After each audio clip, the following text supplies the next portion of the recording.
Imagine living in a world where every aspect of your life is controlled by the state, from your thoughts down to your clothes. That is the disturbing reality of totalitarianism. In this video, we explore what totalitarianism is and examine 3 of its main characteristics. Totalitarianism is a political system characterized by centralized control over all aspects of society, including political, social, cultural, and economic life.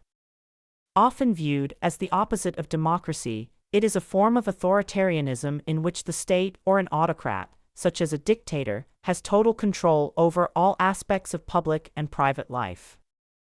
The term totalitarianism was first used in the 1920s and 30s to describe the fascist and communist regimes that emerged in Europe during that period. At the heart of totalitarianism is the idea of total control.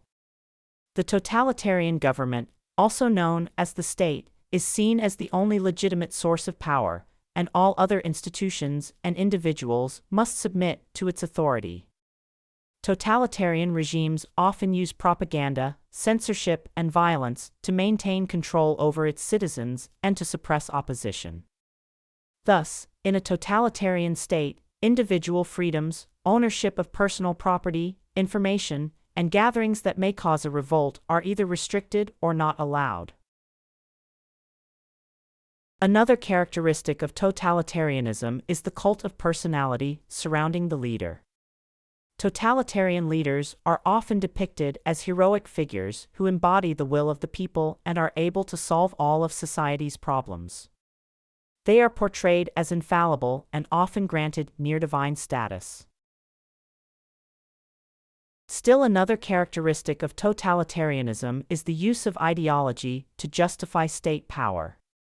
Totalitarian regimes typically have a single, official ideology that is promoted through education, the media, and other means of propaganda. The ideology serves as a justification for state power and is used to create a sense of shared purpose and identity among the population. Personal beliefs, religious doctrines, and media information other than the ideals of the state are therefore prohibited in totalitarian states. Totalitarian governments also engage in aggressive expansionism, seeking to spread their ideology and influence beyond their borders. Totalitarianism is clearly an oppressive form of government, and because of that, it has received many criticisms throughout history. Critics of totalitarianism primarily argue that it is fundamentally incompatible with individual rights and freedoms. They accuse totalitarian regimes of committing massive human rights violations, including genocide, ethnic cleansing, and other forms of state-sponsored violence. If you enjoy our content, please consider supporting our channel or check out these other videos.